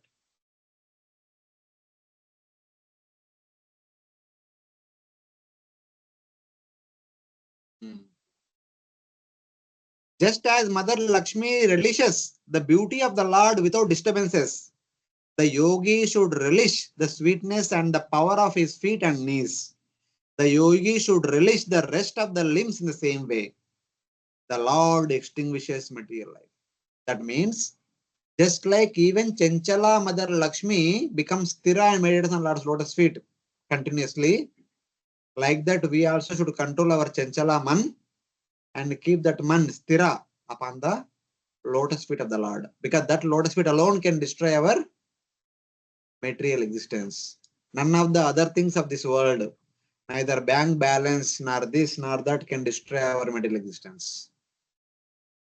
So, like that, we should understand. Hare Krishna, devotees online are able to follow? Yes, Prabhuji. Yes, Prabhuji. Okay. Thank you. Yes, Prabhuji, very interesting. So, standing is over, sleeping is over. Now sitting on Garuda. Whenever Lord comes, he comes and seated on the Garuda. So, now in relation to sitting, the next verse.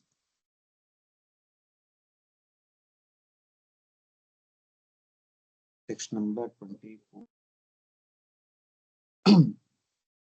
Guru Sukarna Bhujayo Adishobhamanao Ojo Nidhi Atasita Kusumava Bhasau Vyalambi Pita Varavasasi Vartamana Kanchi Kalapa Parirambi Nitamba Bimbam.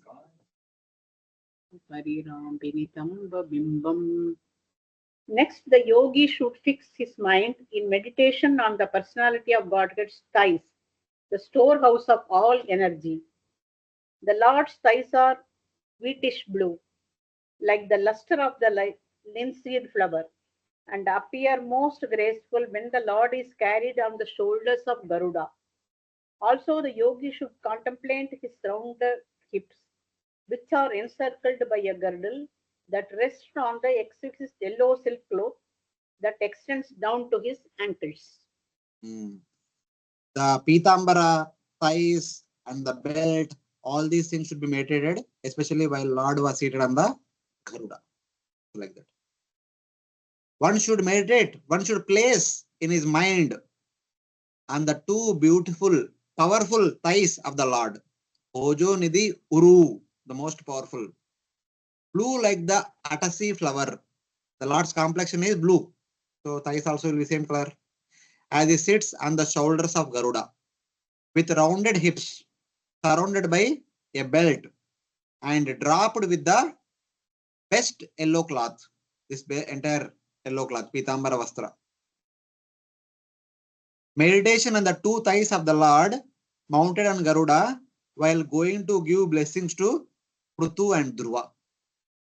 Lord comes seated on the Garuda, especially when he was coming to bless Prutu Maharaj and Dhruva Maharaj in the Bhagavatam. Next.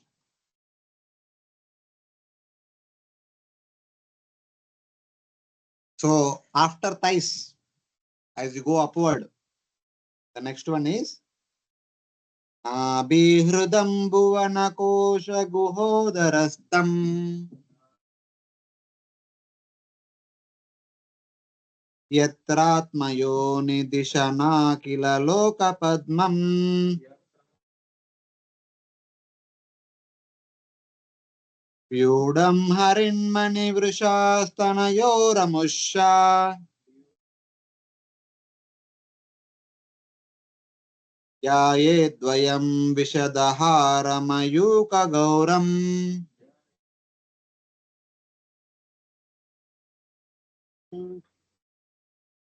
The yogi should meditate on his moon-like navel in the center of his abdomen. From his navel, which is the foundation of the entire universe, sprang the lotus stream containing all the different planetary systems. The lotus is the residence of Brahma, the first created being. In the same way, the yogi should concentrate his mind on the Lord's nipples, which resemble a pair of most exquisite emeralds and which appear whitish because of the rays of the milk white pearl necklaces adorning his chest. So everything is mentioned in detail. One should meditate on the navel lake of the Lord, situated in his abdomen, the base of all the worlds, from which the lotus residence of Lord Brahma sprouts, containing all the 14 lokas. One should meditate upon the two nipples of the Lord, like the best of emeralds, made white by the light from his shining pearl necklace. It's like that. One should meditate on the navel lake of Garbhodakshaya Vishnu, situated on his abdomen, which is the foundation for, this is not fro, this is for all the worlds, from which sprang up the lotus residence of Brahma, containing all the planets. This is Garbhodakshaya Vishnu, from his navel comes the lotus flower upon which Brahma appears, and Brahma divides.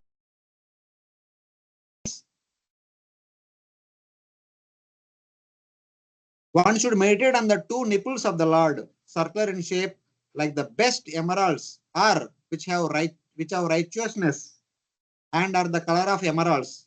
Since his right breast represents Dharma, the nipples become white by the light from the shining pearl necklace. So Lord has some shining pearl necklace. As a result of that, his two nipples become whitish, appear to be whitish.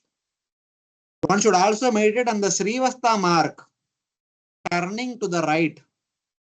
Above is right nipple, which glows white like the pearl necklace. Like that. So all those things are mentioned. Now, chest is done. Abdomen, chest is done. In the chest, one pearl necklace is described. Next, the Kaustuba gem, Vaijayanti mala, flower garland, everything will come in the chest.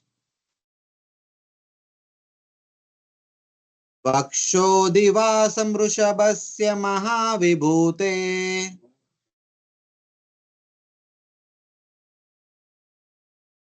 पुंसां मनोनयन निवृत्तिम् आदधानम्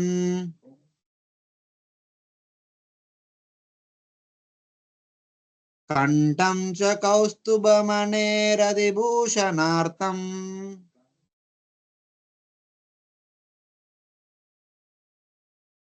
कुर्यान् मनसि अखिल लोकनमस्कृतस्य Kritasya. The yogi should meditate on the chest of the Supreme Personality of Godhead, the abode of Goddess Mahalakshmi. The Lord's chest is the source of all transcendental pleasure for the mind and full satisfaction for the eyes. The yogi should then imprint on his mind the neck of Personality of Godhead, who is adored by the entire universe. The neck of the Lord serves to enhance the beauty of Kaustubha gem, which hangs on his chest. Yeah. So now one should meditate on the Lord's chest, the special residence of Mahalakshmi, which bestows pleasure to the minds and eyes of the men. Mother Lakshmi is happy by residing on the chest of the Lord. So by looking at the chest of the Lord, we should get the pleasure of the mind and pleasure of the eyes. One should meditate on the neck of the Lord, represented by all the worlds, which is made beautiful by the Kaustubha jewel. Even Chaitanya Charitamrita talks about Chaitanya Mahaprabhu's neck is like the conch shell, which has so many lines in the neck.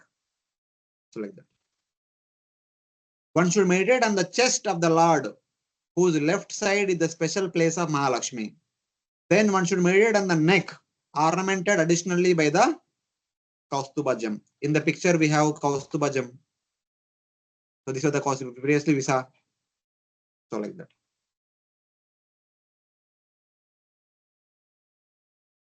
Next, what else?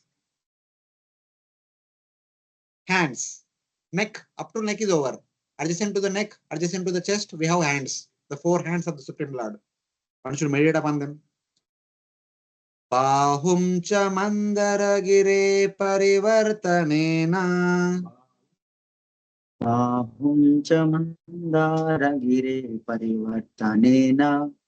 Nirnikta bahuvalaya nadilokapalan. Bahuvalayaan avilokapalan. Sanchintayed dashashatararamasaya teja. Chintaye dasasataram asayasi teja. Shankam cha tatkara saroruharajhamsam. Sankam chatat saroruharajahamsam. The yogi should further meditate upon the Lord's four arms, which are the source of all the powers of demigods who control the various functions of material nature. Then the yogi should concentrate on the polished ornaments, which were furnished by Mount Mandara as it revolved. He should also duly contemplate the Lord's discus, the Sudarshan Chakra, which contains 1,000 spokes and a dazzling luster, as well as the conch, which looks like a swan in his lotus-like palm. So now, after meditating upon the abdomen, chest, neck, one should meditate on the arms of the Lord, whose bracelets became polished by the turning of Mandara mountain, and which bestow power to the Devatas, protecting the universe. So in the churning of the Mandara mountain, the Lord was intensely endeavoring. As a result of that, because everyone is rubbing each other, the bracelets became polished. They are shining brightly like the white moon. And then from Lord's hands only comes the Kshatriyas, the rulers. And the universal form hands are represented by Indra. Indra is the deity of the hands. So in that way, the hands indicate the protective power, the maintenance power. So in that way. One should meditate on the four arms of the Lord, holding the four weapons. Chakra, with unbearable power. The conch, white like a swan, in the lotus hand of the Lord. The club and the lotus. So like that. Shankha Chakra, Gada Padma. One should meditate on the arms of the Lord, which churned the milk ocean. His armbands became polished by the turning of the mountain. By his arms, devotees become designated as the protectors of the land, the devatas and the rulers. One should also meditate on the four arms of the Lord in Vaikuntha, holding the four weapons, and also on his garland and Kaustuba. The sentence continues to the next verse. So like that. The meditation should go further and further. Accordingly, the meditation also should go further and further. So while meditating on the lotus hands of the Supreme Lord, one should be confident. These hands are protecting everyone. They will also protect me. Why should I worry? So like that. So next. Gada. Protection you are talking about. What kind of protection Lord will give? भगवान का हाथ में गदा है. Don't worry.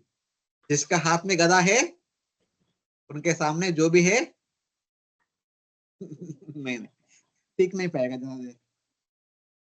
कौमोदकीं भगवतो दयितां स्मरेता.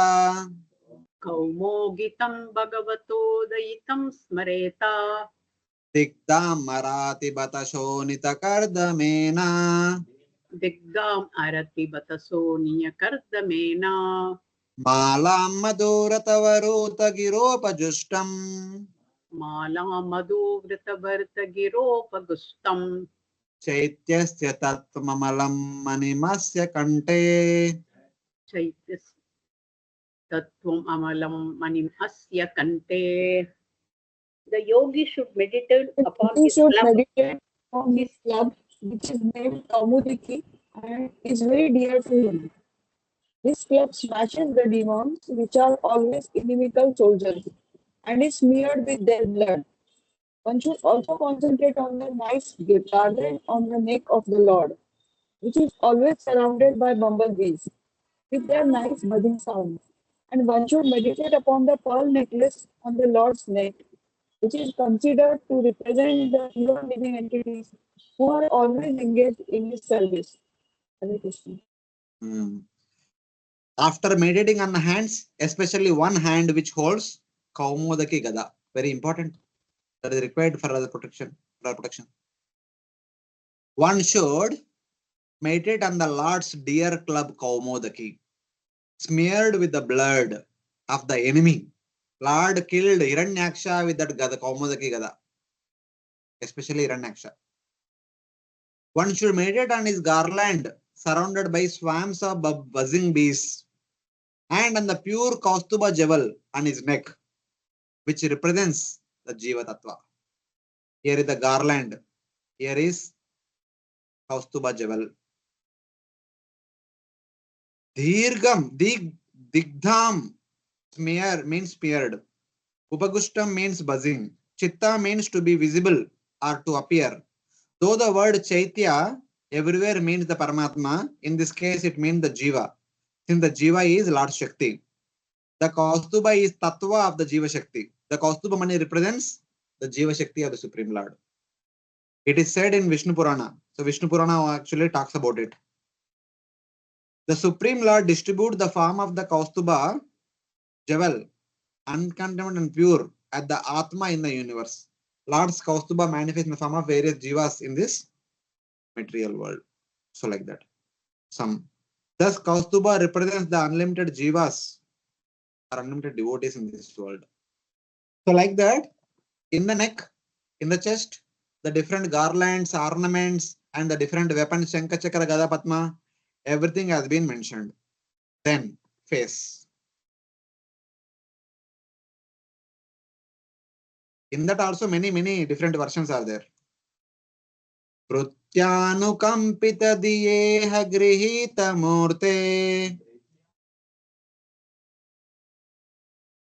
Sanchintayet bhagavato varanaravindam. Sanchintayet bhagavato vadanaravindaṁ. Yasvispuran makara kundala valgitena Vispuran makara kundala valgitena vidyotitamalakapola mudharanasam Vidyoditamalakapola mudaranasam. The yogi should then meditate on the lotus-like countenance of the Lord, who presents his different forms in this world out of compassion for the anxious devotees.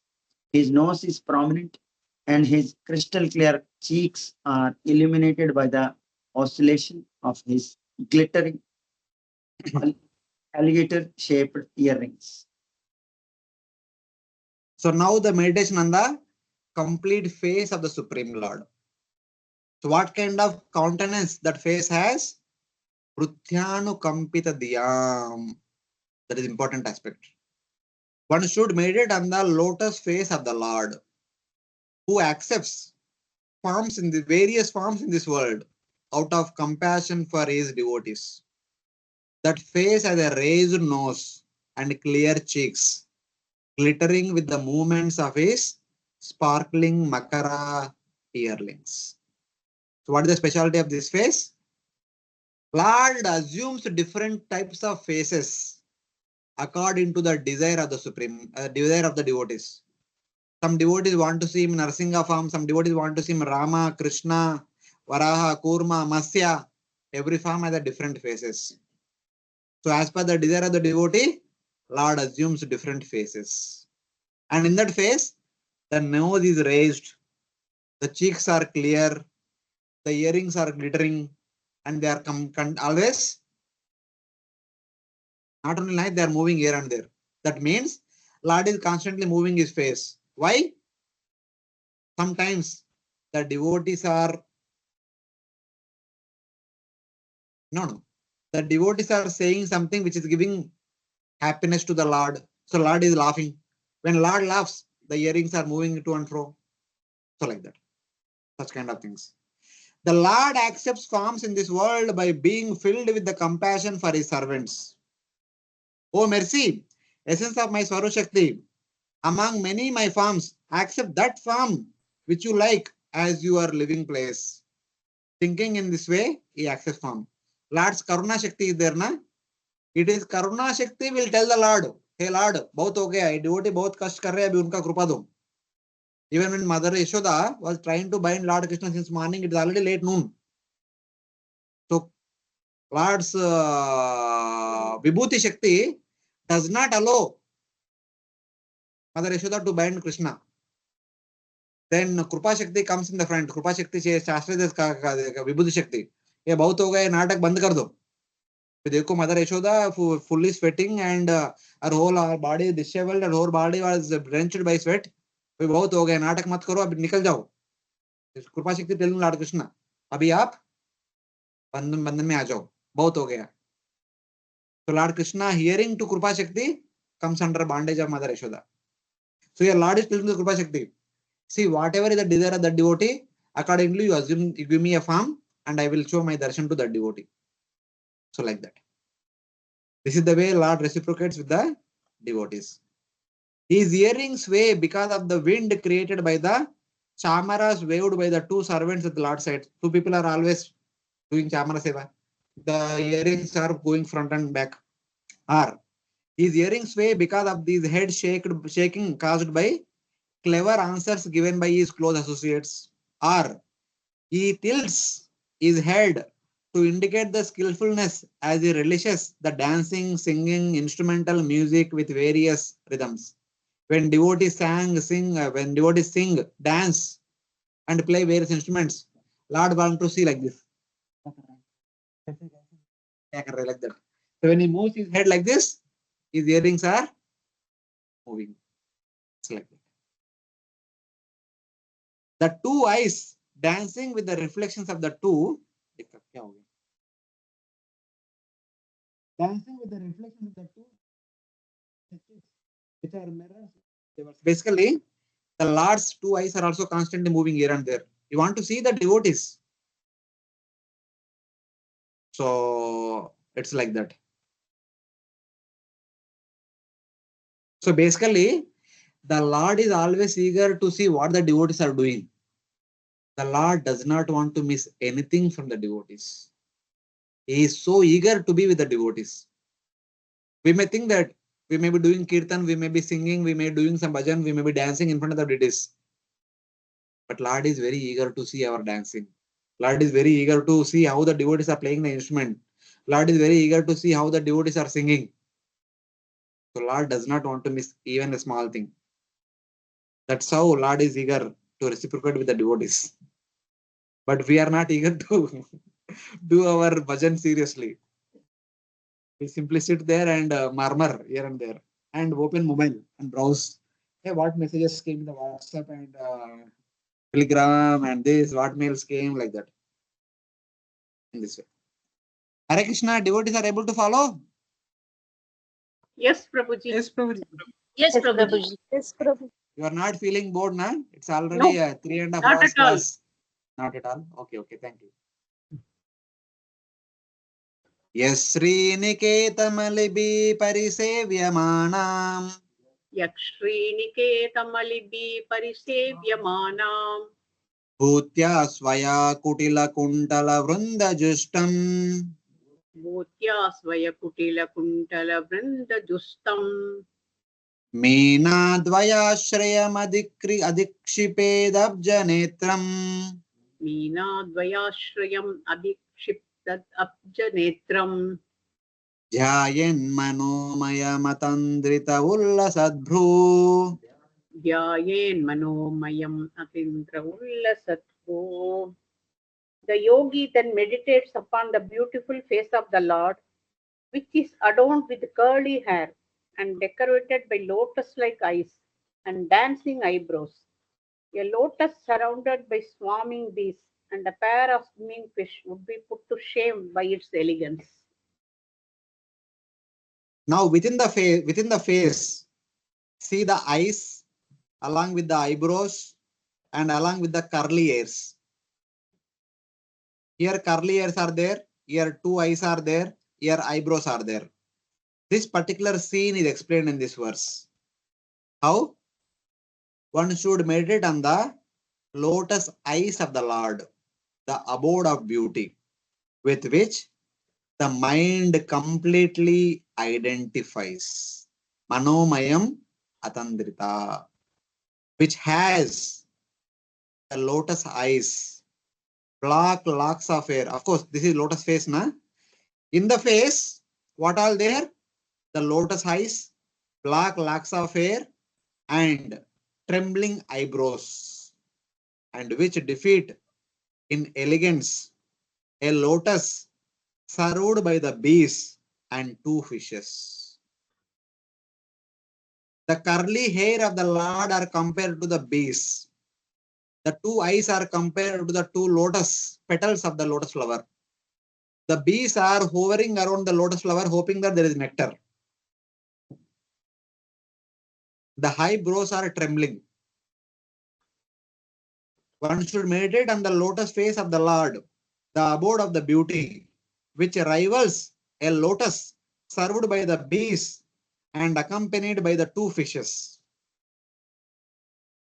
By its beauty, that face defeats any lotus. The two eyes are compared to the lotus petals also, and the two eyebrows can be compared to the fishes, and the curly hairs are compared to the bees, honey bees or bumblebees. And the lotus face of the Lord defeats the beauty of this water lake filled with the lotus flowers and bees and the fishes. So like that. The face is surrounded by the curly locks. The two eyes are like the lotus petals. His eyebrows dance because they are indicating the mercy to his devotees. This face is attained by the mind, which identifies completely with it out of great taste. So like that. So this is how when we look at the face, this kind of meditation should be there. The Lord's face is so beautiful that the most beautiful thing in this world A lotus accompanied by the fishes and accompanied by the bumblebees should become insignificant. It's like that. So there is meditation on the face. In that face, especially the eyes portion, curly hair, and the eyebrows. And then further, then next what? Tasyavalokam krupayati ghora. तस्यावलोकमधिकं कृपया यति घोरा तापत्रयोपशमनाय निसृष्टमक्ष्णो तापत्रयोपशनामाय विश्रुतम् अक्ष्णो स्निग्धस्मितानुगुणितं विपुलप्रसादम् स्निग्धस्मितानुगुणितं विपुलप्रसादम् ध्यायेच्चिरं विपुलभावनया गुहायाम् ध्यायेच्चिरं विपुलभावनाय गुहायां. The Read the yogis translation. contemplate with full devotion the compassionate glances frequently cast by the Lord's eyes, for they soothe the most fearful threefold agonies of his devotees. His glances, accompanied by loving smiles, are full of abundant grace. Yeah. Now just look at the two eyes of the Lord, especially the glance of the Lord, which is filled with so much krupa. One should meditate for a long time, not 1 second, 2 seconds, for a long time, with a deep love in the heart, and the glance of the Lord cast from his eyes to dispel the three terrible miseries, and which smiles with affection, continually multiplying with great mercy. Adhikam krupaya. The glory of the eyes of the Lord is they will destroy the threefold miseries. One should meditate on the Lord's glance made by his two eyes to relieve the meditator of the three frightful miseries. One should meditate on the Lord's glance, which smiles affectionately, representing all the sweetness of the Lord, which first doubles, then triple, and then finally multiples millions and millions of times. The Lord's glance should give us assurance. When Lord is glancing at us with a slight smile, that should say that, okay, Lord is slightly smiling at me means Lord noticed me, Lord will take care of me. So I don't have to worry so much about material miseries. Lord is there to take care of me. Why should I worry? That kind of meditation should be there. So like that. There is one verse comes in the 10th canto Bhagavatam, in the Brahma Vimohan Lila. It says that Chandrika Vishayas Merai Saruna Panga Vikshitai Swakartana Mivaraja Satvabhyam Sushtapalaka.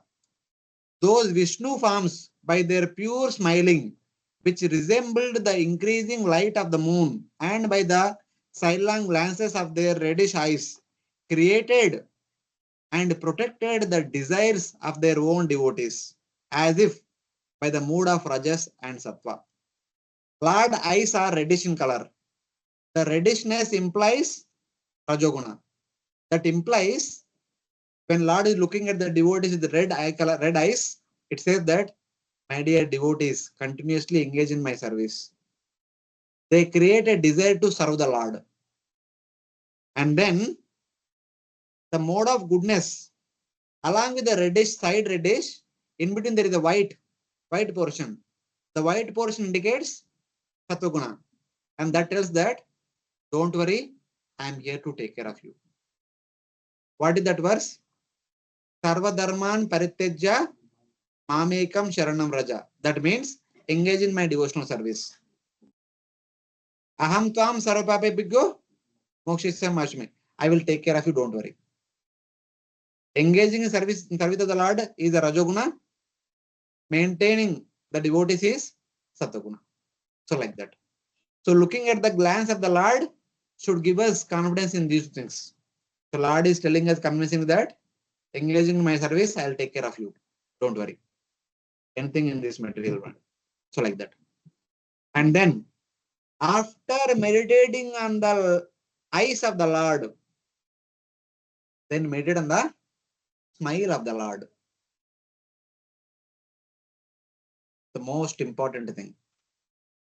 Asamhare ravanata kila loka tivra. Asamhare ravanata kila loka tivra. Shokashrusagara vishoshanamatyudharam. Tokashrusagara vishosanam atyudaram. Sammohanaya rachitam nijamaya yasya. Sammohanaya rachitam nijamaya yasya. Bhumandalam munikrute makaradvajasya. Bhumandalam munikrite makaradvajasya. Read, Prabhuji.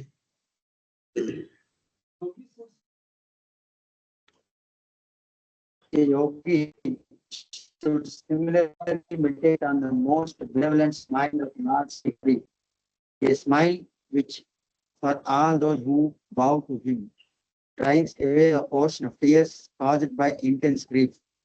The yogi should also meditate on the Lord's arched eyebrows, which are manifested by his internal potency in order to charm the sex god for the good of the sages. So one should meditate upon the smile of the Lord, then on the eyebrow of the Lord. Two things have two things to do. One should meditate on the generous smile of the Lord. Ati udara hasam, not normal hasam. Ati udara hasam, which completely dries up the ocean of tears of intense grief in his devotee caused by separation. Devotee भगवान को छोड़कर भौतिक जगत में आ गया. भौतिक जगत में क्या मिल रहा है? दुख काल में दुख मिलेगा. दुख का रिजल्ट क्या होता है? अश्रु. So for millions of lifetimes, the conditioned soul is simply shedding the tears of misery. And that tears of misery made a big ocean. But by good fortune today, that conditioned soul came and standing in front of the Supreme Lord and looking at the Ati Udara Hasam. That Ati Udara Hasam will dry up the ocean of tears. That means there will be no more tears. Enough. We both ho gaya. Till now, this conditioned soul was looking at other things in this world. Looking at the other things in this world is simply tearing. But now, for the first time, when he starts looking at the Udara Hasam of the Supreme Lord, then there will be no more tears. Whatever past tears are removed, and there will be no more future tears. That assurance should come when we look at the Udara Hasam of the Supreme Lord with proper meditation. And then, what is the cause of the tears? Kama. The cause of the tears in this material world is Kama. The Kama is influenced by Kandarpa. Then one should meditate upon the brow of the Supreme Lord. This, if we meditate upon the brow, will not be disturbed by Cupid. That is understanding. One should then meditate on the Lord's brow, manufactured by his own energy to bewilder Cupid for the benefit of the sages. Normally, we are bewildered by Cupid. But when we look at the eyebrows of Supreme Lord, the Cupid is bewildered by us. And for that, Cupid will not be seen by him. So the Cupid will not influence us. So that is the understanding.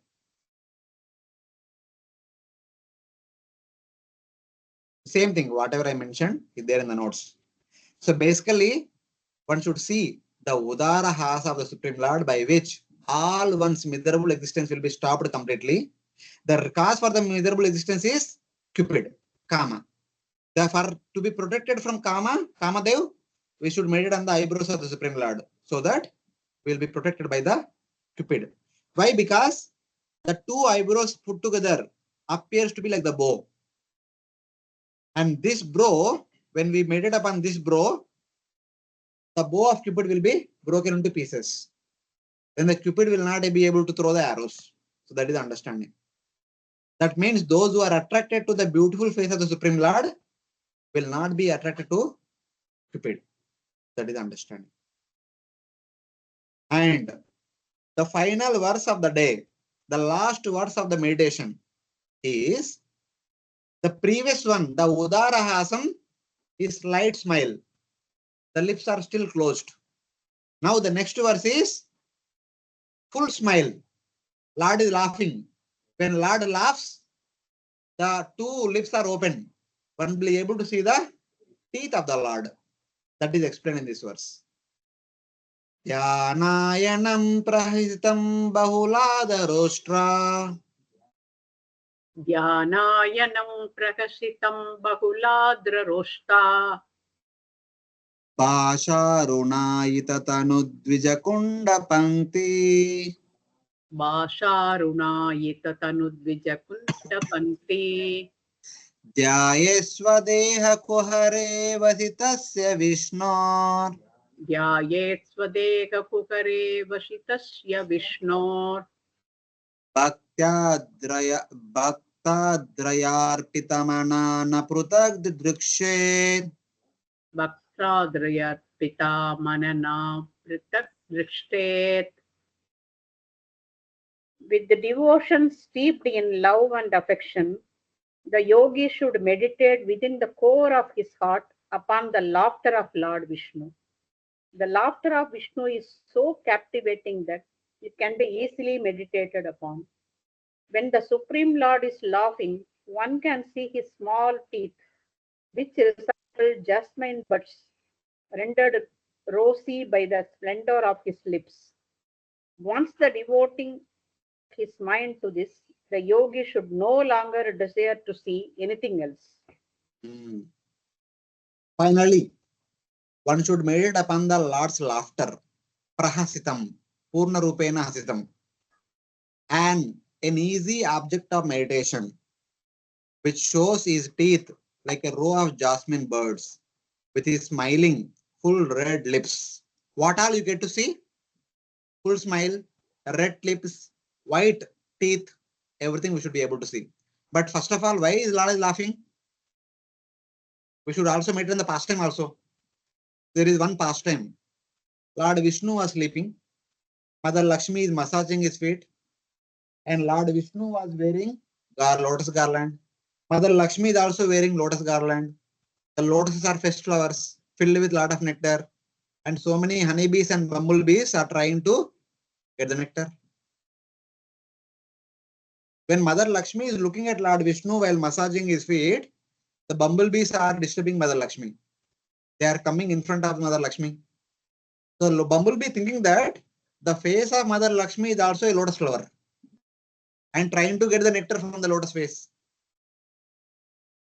and coming and touching here and there. So she is becoming disturbed. She is shooing away the bumblebee. So then she is asking Lord Vishnu, if you take Radharani, Lord Krishna, if you take Mother Lakshmi, Lord Vishnu. So what she is saying? So she is saying that, O King of Enjoyers, I fall at your feet. Please drive away this evil thing away. Please drive me away. This bumblebee is your messenger. Please drive me away. Then Lord Krishna or Lord Vishnu is saying that, O King of the beasts, do not leave her, enjoy her. So then Mother Lakshmi is trying to throw the shoo away that bumblebee, but it is not going. It is still hovering around the face of Mother Lakshmi, thinking that face to be a lotus flower. So for that, looking at that, the difficulty that Mother Lakshmi is going through, Lord Vishnu or Lord Krishna is laughing loudly. When he laughs, his face is wide open, the lips are reddish and the teeth are whitish. Everything is seen by the devotee. And the devotee should meditate upon this kind of pastime while looking at the prahasita face of the Supreme Lord. Then, after seeing all these things from the beginning till now, a bona fide devotee should not desire to see anything except Vishnu, who is present in one's heart with a mind fixed in mature devotion. Having seen limb by limb of the entire form of Lord Vishnu, a pure devotee does not want to see anything in this material world. Otherwise, One should not consider oneself to be a devotee. I can vouch for it. So this is the meditation. That should be the result of the meditation. If we really have darshan of the deity any particular day in the temple, the result of having darshan there is that we should lose attraction to anything else in this world. If we have not lost our attraction to anything in this world, means we have not had the darshan of the Lord.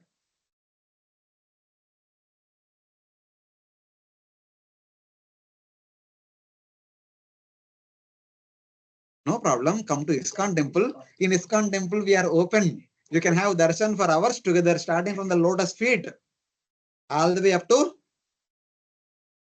Yeah, I think no more further pictures. So starting from lotus feet all the way up to Prahasitam. Everything you can see for hours together. No one will stop you. Temples are open. Morning 7:45 to afternoon 1 o'clock. Evening 4:30 to evening 8 o'clock. Full darshan regularly every day.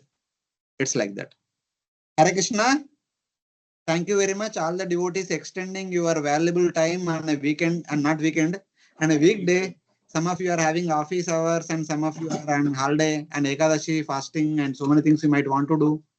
Still, you gave your valuable time. Thank you very much. I hope I did not bore you. Very nice. Not at all. Excellent. Thank you, Prabhuji. It was very Thank nice. you so much for giving your valuable time also. Thank you.